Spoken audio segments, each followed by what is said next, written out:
This is Agriculture Today, and I'm Shelby Varner with the K-State Radio Network.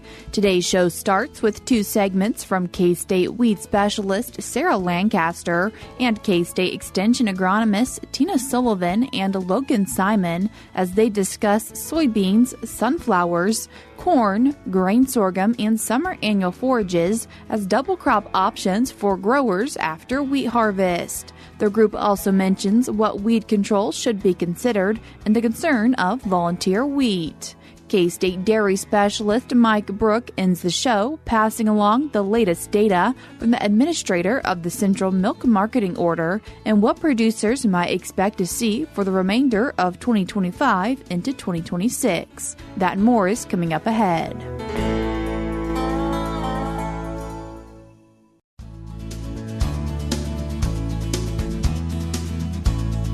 You're tuned in to Agriculture Today, and we start our Tuesday show talking about double crop options after wheat with K-State weed specialist Sarah Lancaster and two K-State Extension agronomists Logan Simon and Tina Sullivan. Sarah, Tina, Logan, thank you all so much for taking the time to join us today. It's always a pleasure, Shelby. Thanks for having us on. Logan, as we're thinking through double crop options, why might someone choose to double crop after wheat harvest? So in Kansas, after wheat harvest, we still have a significant amount of growing season left in many portions of the state. And especially in years where we've had a good amount of moisture, there's quite a bit of opportunity there to go ahead and get a double crop in with good establishment and take advantage of that window. We have a number of options for folks to choose across the state, and so quite an opportunity right here in 2025. And as we're thinking about those different options, important to think about what herbicides that people might want to keep in mind for what they had previously used.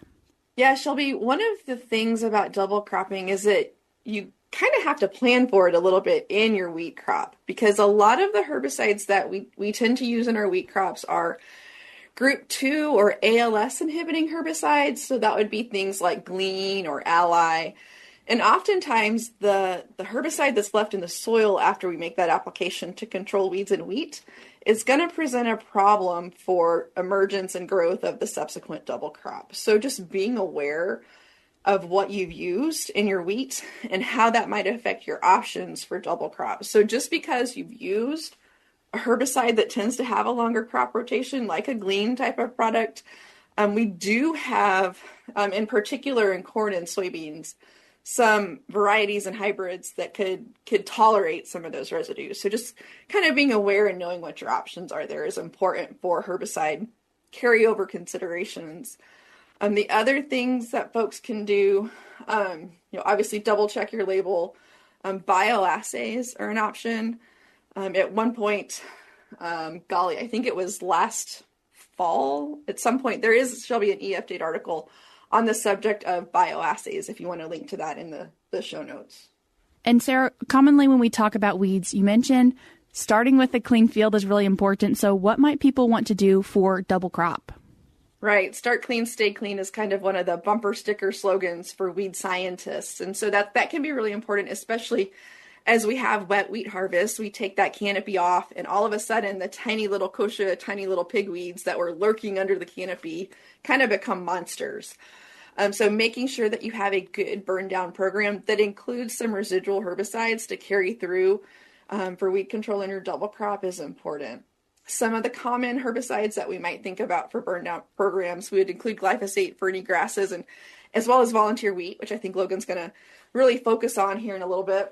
But we also want to think about things that have good contact activity. So sometimes that can be paraquat, but there are, obviously considerations around using paraquat. Other contact herbicides that we've had good results with in our trials, things like Sharpen, products that contain the active ingredient saflufenicil.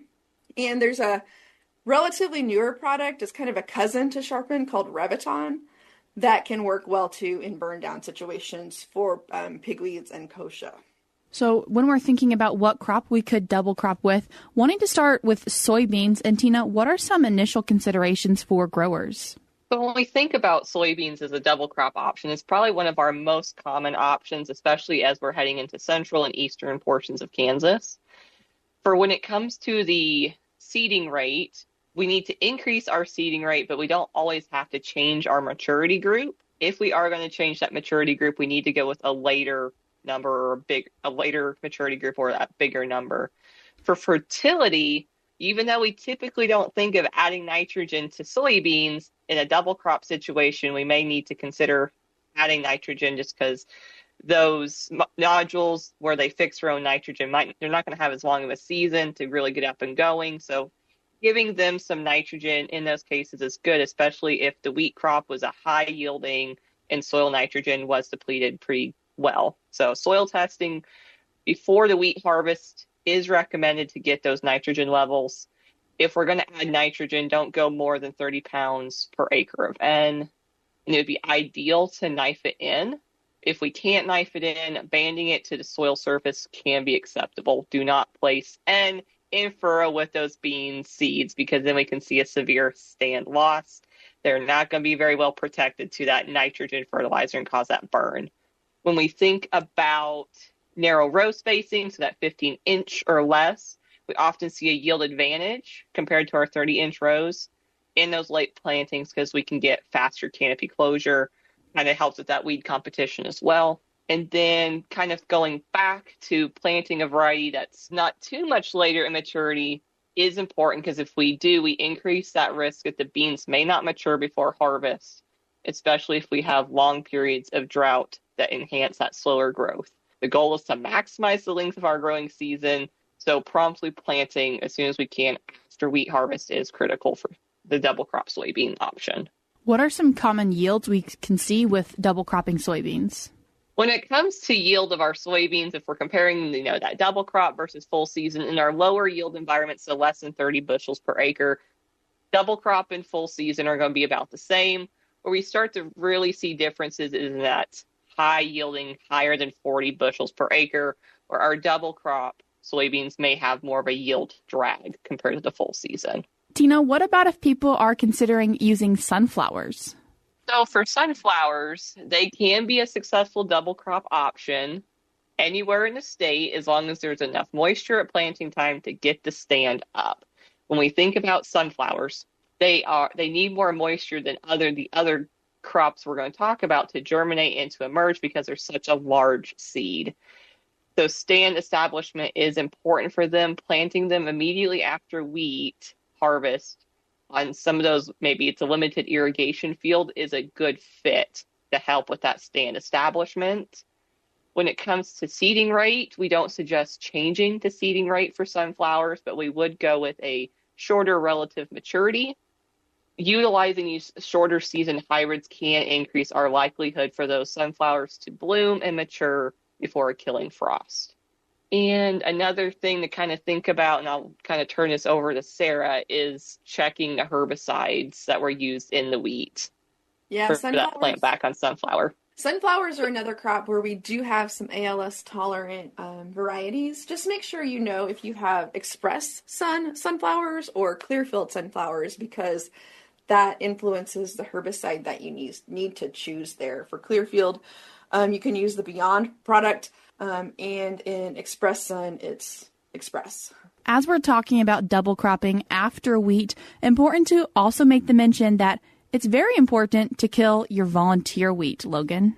Absolutely, Shelby. It is essential that our producers are being mindful about control of their volunteer wheat. And I think everybody in the state is really aware of the importance there, especially after the wheat streak challenges that we've had this year in Kansas.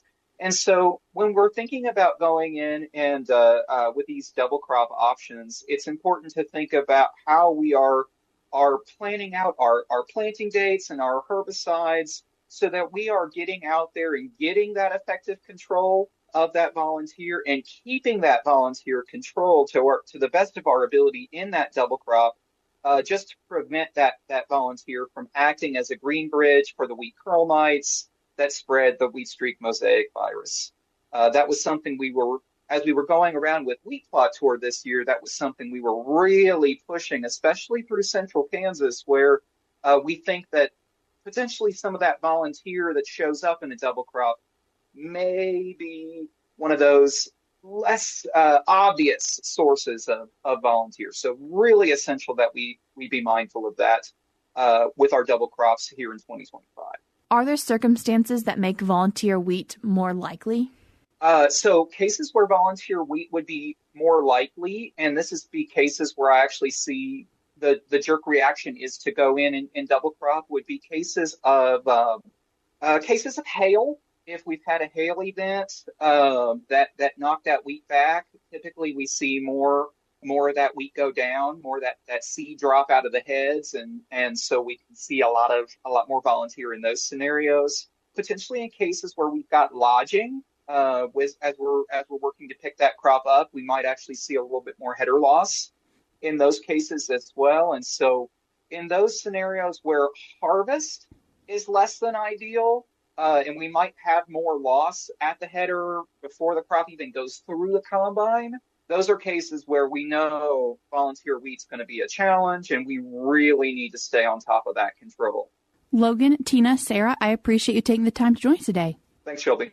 That was K-State Extension agronomist Logan Simon, who was joined by another K-State Extension agronomist, Tina Sullivan, and K-State weed specialist Sarah Lancaster as they discussed double crop options. We're cutting to a short break now on Agriculture Today, but when we come back, we'll once again be joined by Logan, Tina, and Sarah as they continue discussing different options for double cropping.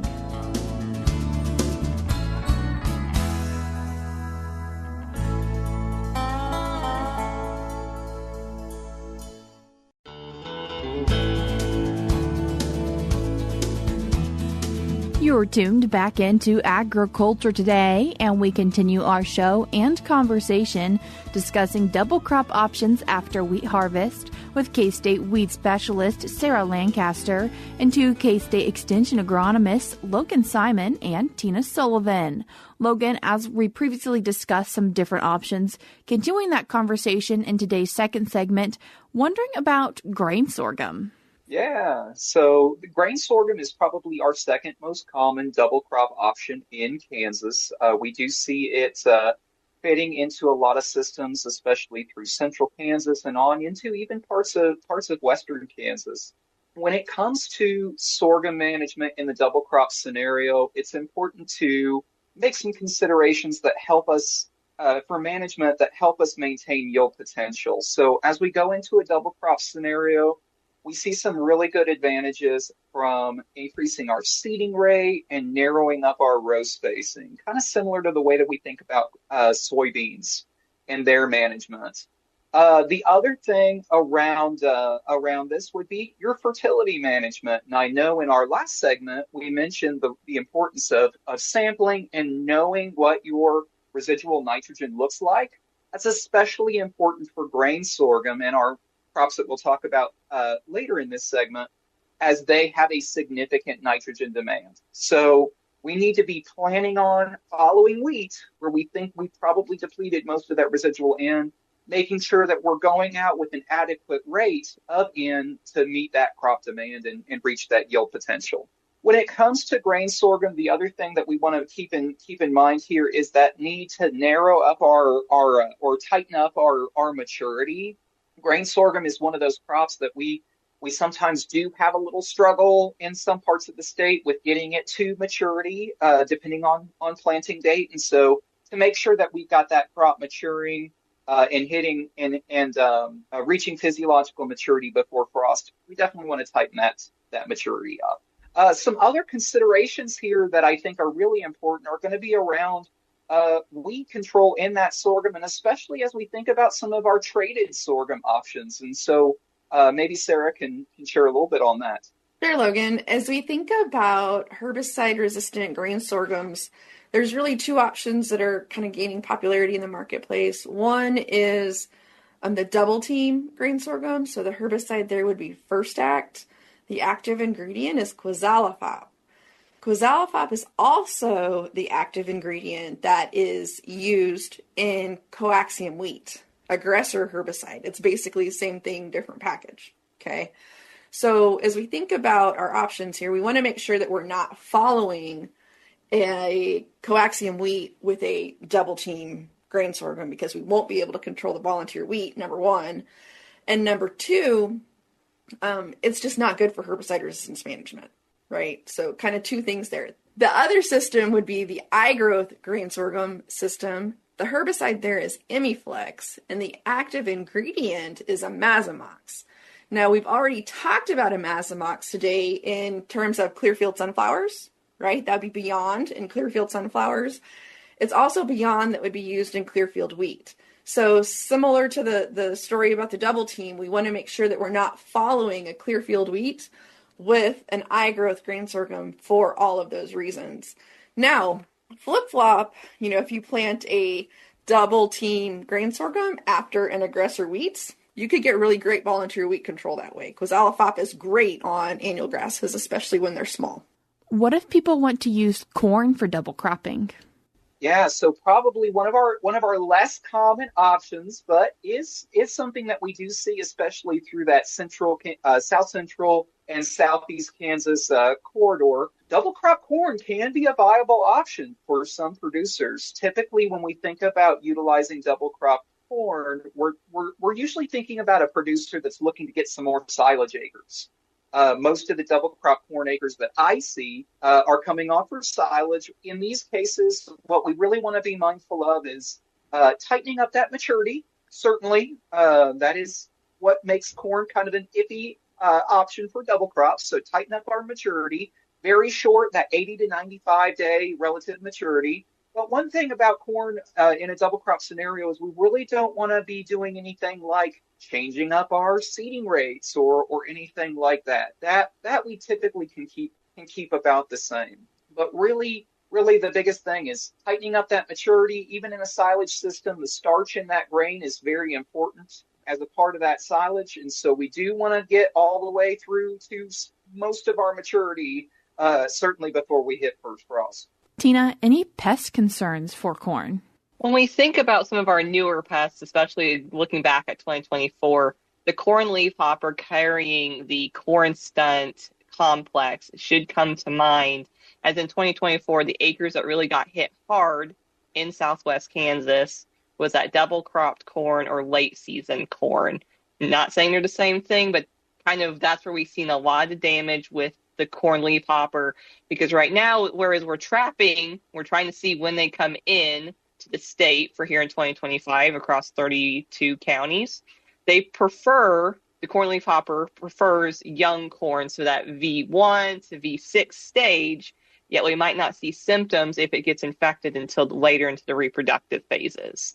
So it's kind of that we're keeping an eye on seeing when the corn leafhoppers come in, but it is, if we have that younger corn and they do come in, they're going to kind of target those areas. Logan, what about for people who are considering using a summer annual forage for double cropping after wheat? We mentioned double crop corn is frequently utilized as a silage crop, but we've also got a variety of other summer annual forages to more traditional, in fact, that occupy quite a few more acres than that. Things like our sorghums and our sorghum sedans, millets have really gained a lot of popularity in recent years. In these cases, we just want to think about our relative yield potential compared to a full season. We could be maybe about 2/3 of what we'd expect from a full season, but can be really helpful, especially if we are in a position where we might be short on hay reserves. So this double crop option can be really beneficial to build those hay reserves back up. And one of the things that I would stress, though, in these scenarios, although we do see a lot of double crop in the state, for folks that might be just getting into doing some of these double crop forages, warm season forages, something to be mindful of is that they can be a little bit slow to dry down. And that can be a real challenge as we get later in the season. If we're asking this thick-stemmed material to dry down in a cooler time of year, or certainly in a time of year where it could get rained on. However, one thing to think about in these cases is they're still very suitable in a silage type system, or what has kind of gained some popularity is wrapping of wet bales. So could be a consideration for folks that have that capacity to wrap a wet bale, as kind of getting that dry down can be a bit of a challenge for some. Any specific weed control concerns?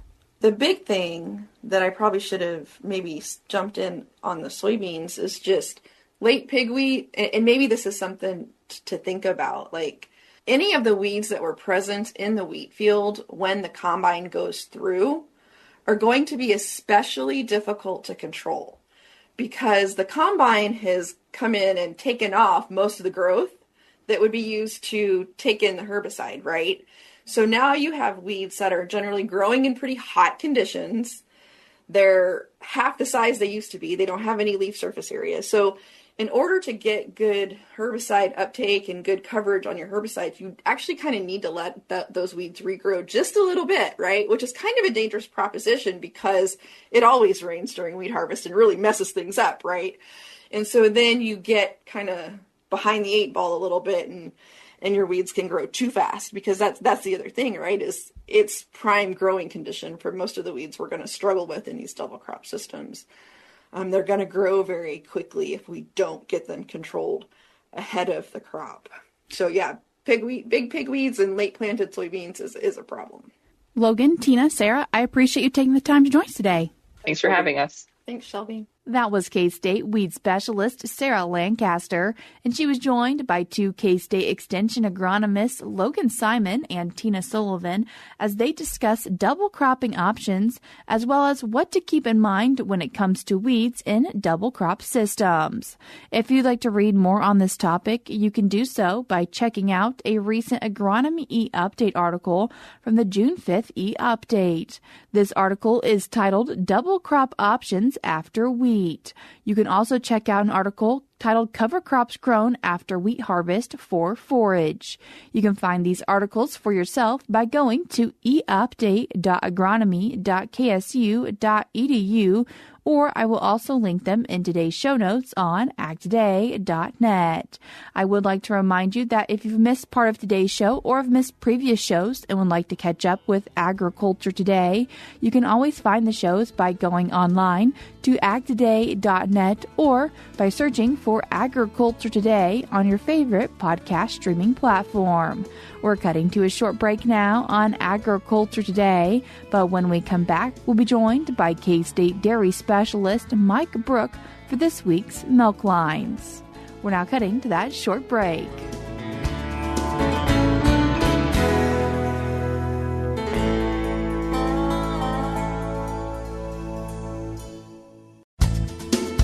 This is Agriculture Today. Along with Shelby Varner, I'm Jeff Wickman. We end today's program with this week's Milk Lines. Data from the administrator of the Central Milk Marketing Order shows that despite some up and down years, milk prices continue to increase. K-State dairy specialist Mike Brouk has a closer look at the most recent data. Today I'd like to visit with our Kansas dairy producers and review some of the recent data that has been provided by the Milk Marketing Administrator here in the Central Milk Marketing Order. Milk Marketing Administrator recently took some time to review some of the things that we're seeing in dairy economics as well as on the feed side in our industry. And I think historically it's important to review this data from time to time.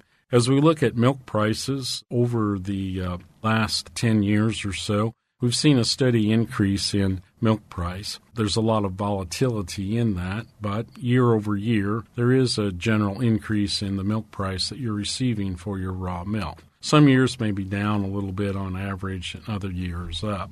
The other thing that they did a nice job of reviewing is some changes in our feed prices, taking a look at things like soybean meal and corn prices over those same years, and realizing that, again, there's ups and downs. And in general, the prices for things like soybeans and corn have increased over that same time period.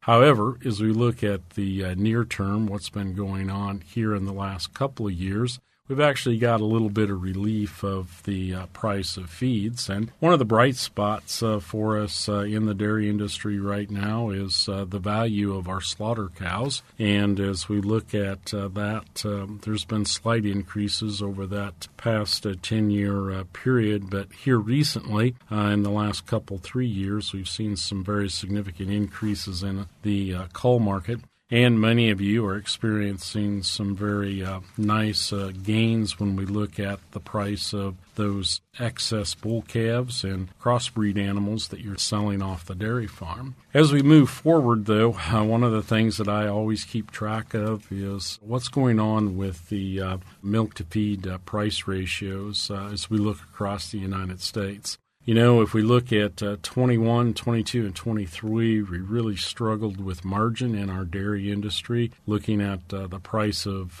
milk versus the price of our feeds that we're feeding. 2024 was actually a bright spot. We saw a steady increase in that ratio throughout most of the year, and a little bit of decrease as we hit November and December.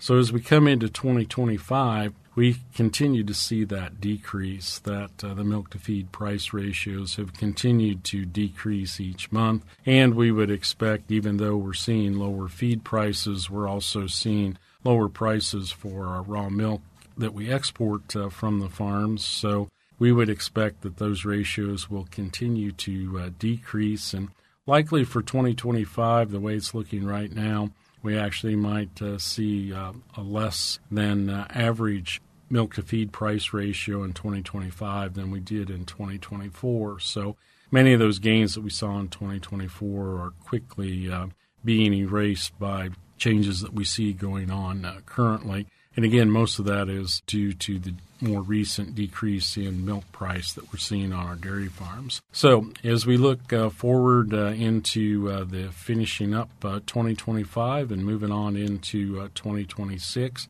I would expect that we're going to continue to see tight margins. That's going to be buffered, I think, a little bit by the prices that we're receiving for cull cows, as well as the prices that we're receiving for those crossbred calves, as well as straight-bred bull calves that we're selling off the farm. So that's helping us make up some of those differences, but they're not going to totally make up for the entire decrease that we're seeing in that margin. As we think about how we need to operate our dairy farms, we need to watch the bottom line very carefully, paying particular attention to changes that you might make in feed costs. Make sure that they do not decrease the amount of milk that you're shipping off the farm, as that will not necessarily give you the a benefit that you would like to see if a move you make on feed cost is going to cost you significant milk. This is Mike Brouk with K-State Research and Extension. Thanks, Mike. And that'll do it for this edition of Agriculture Today. For Shelby Varner, I'm Jeff Wickman. This is the K-State Radio Network.